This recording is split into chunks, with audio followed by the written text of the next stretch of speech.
Il me cherche. Comprendre ce qui se passe dans son cerveau entre 6 et 11 ans.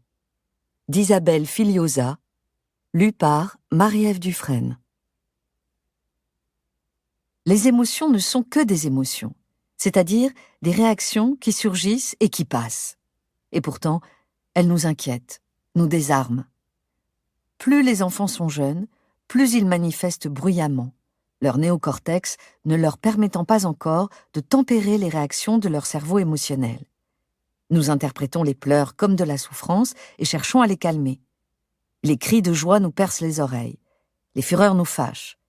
Nous sommes démunis devant leur peur ou leur déception, et lorsqu'ils expriment un souci, nous nous pensons missionnés pour le résoudre. Les émotions sont juste à écouter, à accueillir. La vie n'est pas toujours facile. Il est important de pouvoir partager nos émotions, d'oser parler ensemble de ce qui fait mal, de ce qui fait peur, pour ne pas faire de nœuds dans notre cœur. On a volé sa gomme et autres petits soucis. De retour de l'école, votre fille vous apprend « Maman, Damien m'a volé ma gomme !»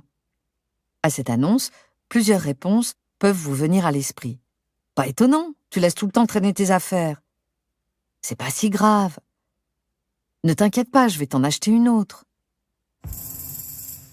Plus tu cherches à me consoler ou à résoudre mon problème, plus je me sens incomprise, jugée, niée, rejetée. Si tu m'accuses, ne t'étonne pas que je me ferme. Je me fais toute dure pour ne pas sentir. Elle se plaint. Il souffre. Notre sang ne fait qu'un tour. C'est-à-dire que notre circuit d'inquiétude et de stress est activé. Et nous nous protégeons de ce stress au lieu d'écouter et d'aider l'enfant. Selon notre style, une habitude acquise depuis l'enfance, nous mobilisons en nous le sauveur, le persécuteur ou la victime. Sauveur, nous consolons, prenons en charge le problème. Persécuteur, nous insistons sur une culpabilité de notre enfant. Qu'est-ce que tu lui avais fait ? Victime, nous nous plaignons. De toute façon, notre famille n'a jamais été aimée. Tu n'aimes pas que je pleure ou que je me plaigne. C'est comme si je n'avais pas le droit de souffrir. Si je mets un sourire sur mes lèvres et me montre mignonne, tout va bien. Seulement, je perds peu à peu confiance et même le contact avec mon vrai moi. Bon, je vais regarder une série à la télé en grignotant pour ne plus y penser. Chaque fois que je parle, que je tente de la conseiller, même avec le désir de l'aider, je l'empêche de démêler elle-même son problème. Inutile de lui démontrer que je me débrouille mieux qu'elle. Quelques interjections pour souligner mon intérêt seront suffisantes. « Oh, ah, eh bien !» Ni question, ni commentaire. Je laisse un peu de silence et je peux l'entendre résoudre son problème toute seule. Elle se sentira capable. C'est ainsi que je l'accompagne dans l'élaboration d'un sentiment d'identité fondé sur l'intériorité et non sur l'image qu'elle projette.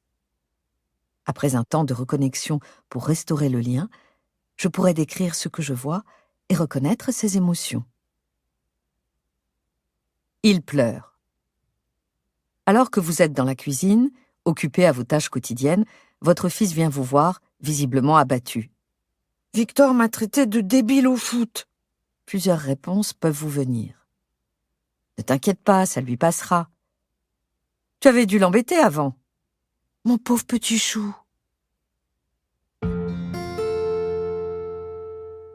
L'exclusion génère des hormones de la douleur. Se faire traiter par ses camarades est une sacrée épreuve. En pleurant, il se libère de ses tensions. Ensuite, il pourra réfléchir à la situation et trouver des options. J'écoute et je mesure sa douleur. Je peux utiliser l'imagerie mentale. Ses larmes sont chargées de toxines, comme du poison qui a besoin de sortir pour qu'il s'en libère. Pour m'aider à ne pas prendre toute cette souffrance en plein cœur, je visualise devant moi un bol dans lequel je recueille mentalement le liquide poison.